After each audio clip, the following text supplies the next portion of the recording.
আকাশবাণী খবর পড়ছি চঞ্চল ভট্টাচার্য। প্রথমে বিশেষ বিশেষ খবর। বিদেশমন্ত্রী বলেছেন, সন্ত্রাসবাদ, বিচ্ছিন্নতাবাদ এবং চরমপন্থার বিষয়গুলিতে এসসিওর আপোষহীন অবস্থান নেওয়া উচিত। ইউরোপীয় দেশগুলি ইউক্রেন সংঘাতে ইন্ধন যোগাচ্ছে বলে রাশিয়ার অভিযোগ। 18 দিনের ঐতিহাসিক মহাকাশ সফর শেষে এক্সিওম-4 অভিযানে ভারতীয় শুভাংশু শুক্লা সহ 4 নভশ্চর পৃথিবীতে সফলভাবে অবতরণ করেছেন।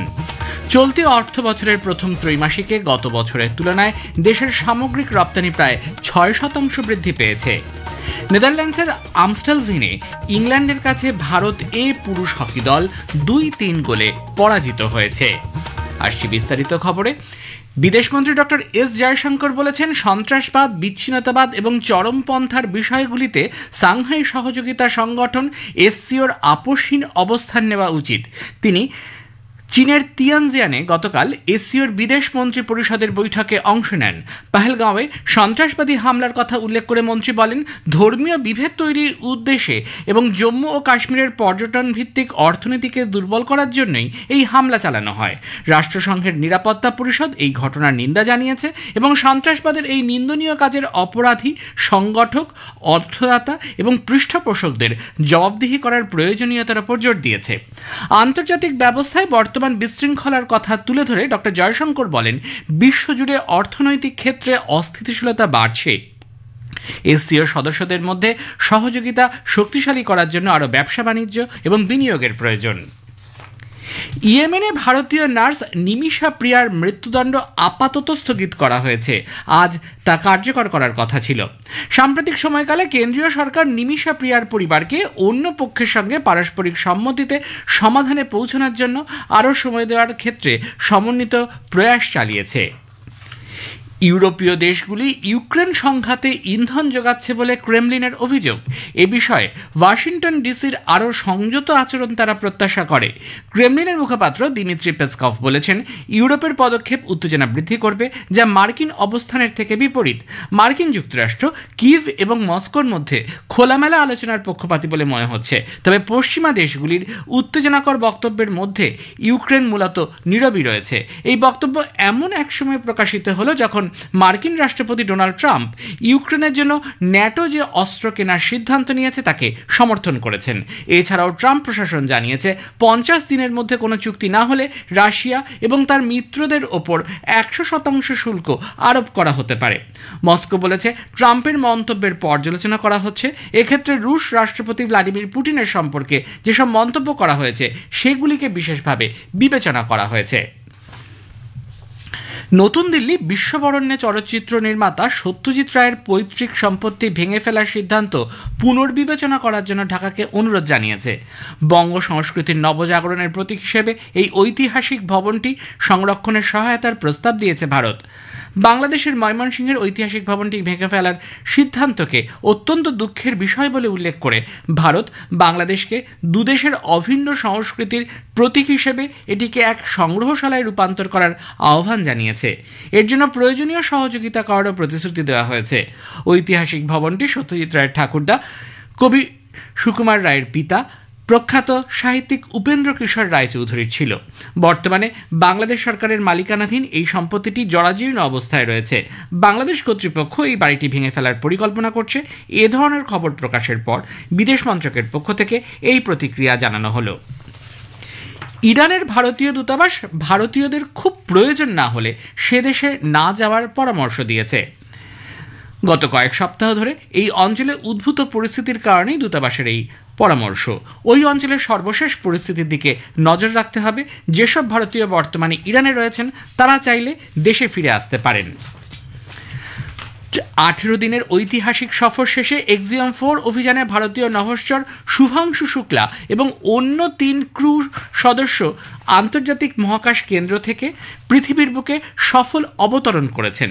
স্পেস এক্স ড্রাগন মহাকাশযান ক্যালিফোর্নিয়ার সান ডিয়েগো উপকূলের কাছে প্রশান্ত মহাসাগরে নেমে আসে। রাতের মহাকাশসাগরে স্প্ল্যাশ ডাউনের পর একে একে বেরিয়ে আসেন শুভাংশু সহ অন্যান্য মহাকাশচারীরা।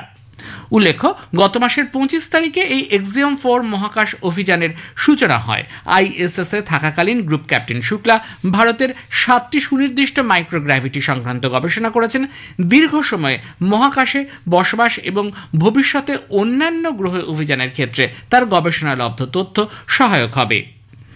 শুভাংশু ও তার সহযোগীদের সফল প্রত্যাবর্তনের পর মহাকাশ বিজ্ঞানী সব্যসাচী পাল আকাশবাণীকে জানিয়েছেন, এই অভিযান ভবিষ্যতে ভারতের বিভিন্ন গবেষণার কাজে লাগবে। শুভ্রাংশু শুক্লার ফিরে আসা আমাদের কাছে একটা বিশাল গর্বের ব্যাপার। এইটা আমাদের দেশের মহাকাশ বিজ্ঞানের যে গবেষণা তার ক্ষেত্রে বিশাল একটা মাইল ফলক। আমরা অনেকদিন ধরেই প্রস্তুতি নিচ্ছি গগনযান অভিযানের, যেখানে আমরা আমাদের দেশ থেকে মহাকাশে মানুষ পাঠাবো। শুভ্রাংশুর এই অভিযানের যে এক্সপিরিয়েন্স, সেটা আমাদের পরবর্তীতে গগনযানের ক্ষেত্রে প্রভূত হেল্প করবে। শুভাংশুর পৃথিবীতে ফিরে আসার পর উচ্ছ্বসিত কেন্দ্রীয় বিজ্ঞান প্রতিমন্ত্রী জিতেন্দ্র সিং। भारत माँ का एक पुत्र आज कामयाबी से लौटा है, एक ऐसे प्रयोग से, एक ऐसी यात्रा से जिसमें बहुत सारे ऐसे एक्सपेरिमेंट्स किए गए जो पहले कभी ना किए गए थे, लेकिन जिनका समस्त मानव जाति के लिए महत्व रहेगा। आज वास्तव में विश्व बंधु के रूप में शुभांशु ने हमारी तर्जुमानी करते हुए वो काम वहाँ अंजाम दिया है, और ये कह सकते हैं कि अंतरिक्ष में एक स्थायी स्थान भारत को आज स्थापित करने का अवसर भी रहा, सफलता भी रही। এক খবর প্রচারিত হচ্ছে আকাশবাণী থেকে। চলতি অর্থ বছরের প্রথম ত্রৈমাসিকে দেশের সামগ্রিক রপ্তানি প্রায় 6% বৃদ্ধি পেয়েছে, যা গত অর্থবর্ষের একই সময়ের তুলনায় 21,000 কোটি মার্কিন ডলারের বেশি। শিল্প ও বাণিজ্য সচিব সুনীল বার্তওয়াল জানান, দেশে আমদানির 3.71% কমে 5,392 কোটি ডলারে দাঁড়িয়েছে, যা গত বছরের 5,600 কোটি ডলার ছিল। এছাড়াও এবছরের জুনে পণ্য ও পরিষেবা ক্ষেত্রে সামগ্রিক রপ্তানি বেড়ে 6,798 কোটি বিলিয়ন ডলারে পৌঁছেছে, যা গত বছর জুনে ছিল 6,383 কোটি ডলার। মন্ত্রক আরও জানিয়েছে যে জুন মাসে দেশের বাণিজ্য ঘাটতির পরিমাণ দাঁড়িয়েছে 1,878 কোটি ডলার। বিহারে ভোটার তালিকায় বিশেষ নিবিড় সংশোধন প্রক্রিয়া এ যাবৎ 86% বেশি এনিউমারেশন ফর্ম জমা পড়েছে। গোটা প্রক্রিয়া সম্পন্ন হতে বাকি আর মাত্র 10 দিন। যারা এখনও পর্যন্ত ফর্ম জমা করেননি তাদের সঙ্গে বুথ স্তরের আধিকারিকরা আলাদা আলাদাভাবে যোগাযোগ করবেন। কমিশন জানিয়েছে, খসড়া ভোটার তালিকা থেকে যাতে কোনো যোগ্য ভোটার বাদ না পড়েন তা নিশ্চিত করতে সব রকমের উদ্যোগ নেওয়া হয়েছে। স্বাস্থ্য মন্ত্রক সংবাদ মাধ্যমের একটি প্রতিবেদনকে অস্বীকার করেছে, যেখানে দাবি করা হয়েছে সিঙ্গারা, জিলিপি এবং লাড্ডুর মতো খাদ্য সামগ্রীর ওপর সতর্কীকরণ বার্তা লেখার নির্দেশ দেওয়া হয়েছে। মন্ত্রক বলেছে, এ ধরনের খবর বিভ্রান্তিকর, ভুল এবং ভিত্তিহীন। প্রধানমন্ত্রী নরেন্দ্র মোদী আগামী শুক্রবার 18 জুলাই একদিনের সফরে পশ্চিমবঙ্গ আসছেন।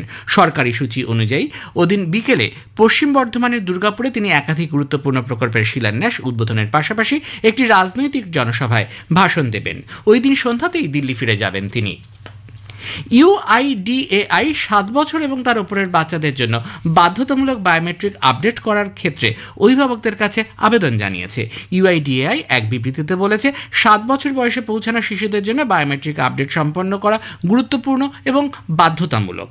তথ্য ও প্রযুক্তি মন্ত্রক জানিয়েছে, বর্তমানে শারীরবৃত্তীয় কারণে 5 বছরের নিচে শিশুদের জন্য আঙুলের ছাপ বা আইরিস স্ক্যান করা হয় না, কিন্তু শিশুটি 5 বছর বয়স পেরোলে তখন এই বায়োমেট্রিক আপডেট করতে হবে।